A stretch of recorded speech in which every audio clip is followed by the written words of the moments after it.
Hello guys, welcome to my channel. We're making creamy velvety whipped mashed potatoes with the Instant Pot, of course. So guys, I'm using Yukon potatoes and I'm gonna link all my ingredients in the description box below.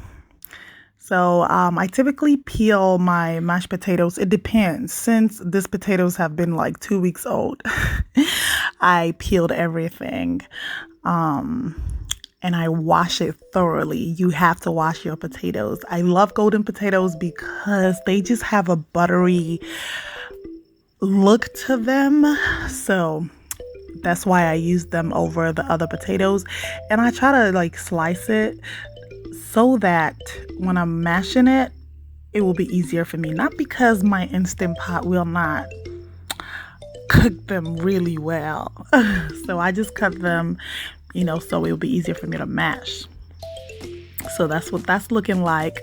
So I added a cup of water to my Instant Pot when I was cooking it, and I use the pressure cook function, and I'm cooking it for 5 minutes. And I just made sure that the pressure level was set on high. And because I had a lot to do that day, I let it sit even when it was done, when the 5 minutes was done. So I'm getting all the cream stuff ready. I use evaporated milk. I love evaporated milk, and you can use heavy cream, whipping cream, whatever milk of your choice. And also I use garlic and onion powder. Yes, you don't have to use roasted garlic. And I've tried roasted garlic. It really didn't make any difference with this particular recipe.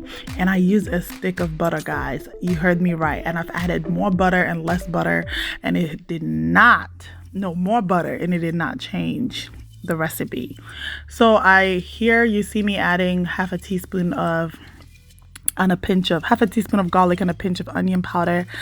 I don't add all my ingredients at once because you just never know what you get with mashed potatoes. Hey, look at that. The button popped up, meaning that it has pressurized.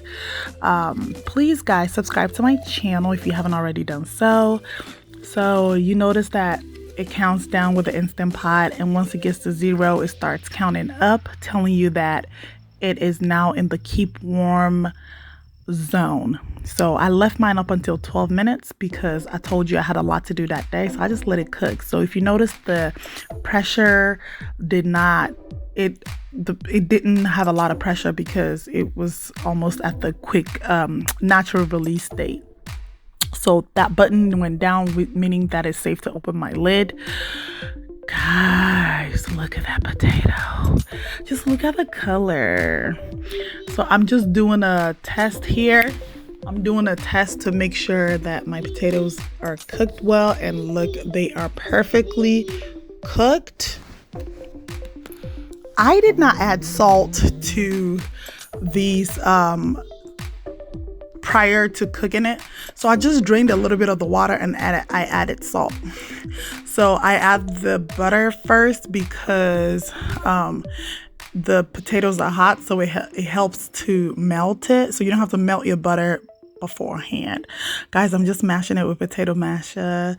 And if you like your potatoes really, really mashed, you can go ahead and mash it for as long as you can. But I like mine just a little lumpy. So this part is my favorite, when I get to add the cream. In this case, it was evaporated milk.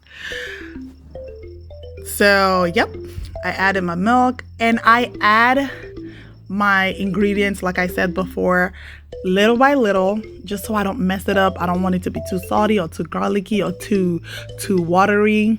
So I'm using a hand mixer to add air into this creamy mashed potato, because what it does is it makes it even fluffier, it makes it lighter, it makes it more velvety, it makes it more luscious, more smooth. I just added a little bit of salt and more garlic because, I mean, you have to taste this. Like, I add these things little by little, guys. That's my secret. I don't add everything at once.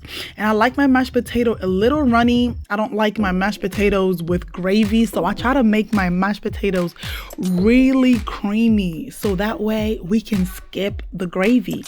Guys, look at that. Can you believe my Instant Pot did this? And it's still on warm. It's still on the keep warm setting. So that way everything is, you know, it's nice and hot. Look at that. It has a little lump, which is exactly how I liked it. And I decided to whip more air into the mixture so it can even be more fluffier and lighter.